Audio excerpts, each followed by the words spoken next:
লাস্টে একটা গাড়িকে কল দিয়ে পেলাম, প্রথমে বলল 16,000, যখন বুঝে গেছে পড়ে গেছি বিপদে, 16,000 ভুল হয়ে গেছে, আসলে হবে 18,000।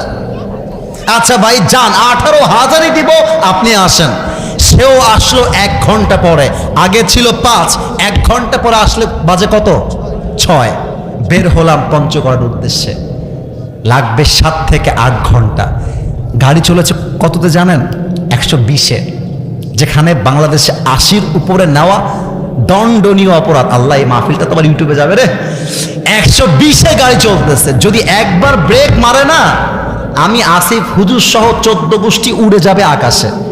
চলতেছে গাড়ি 120-এ, আর আমি শুধু বলছি আল্লাহ, লা ইলাহা ইল্লাল্লাহ, লা ইলাহা ইল্লাল্লাহ, লা ইলাহা ইল্লা আনতা সুবহানাকা ইন্নী কুনতু মিনাজ জালিমিন। দোয়া পড়ছি আর যাচ্ছে। আল্লাহর কসম করে বলছি, এখানে কাউসার আছে, নাইম আছে, এরা আমার প্রত্যক্ষদর্শী। যেখানে মাহফিল ধরার কোনো সম্ভাবনাই নাই, সেখানে আল্লাহ তাআলা আমাকে 10টা 30-এ পৌঁছায় দিয়েছে।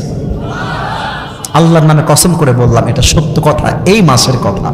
তো আমি তখন বুঝলাম যে বিপদে আপনি পড়বেন, আপনি যত বড় ফেরেশতা হন, আল্লাহওয়ালা হন, পীর হন, বুজুর্গ হন, বিপদে আপনি পড়বেন। বাট ভয় পেও না, বুক চিরে দাঁড়িয়ে যাও, আল্লাহর ভরসায় সাহসটা বাড়াও, আল্লাহর নামে আগুন জ্বালাও বুকে, সত্যের পথে চলো, সাহস রাখো মুখে। আরে আল্লাহ যখন পাশে, কিসের এত ভয়? তাওয়াক্কুল করো, কাছে আসবে বিজয়। ঠিক কিনা বলেন?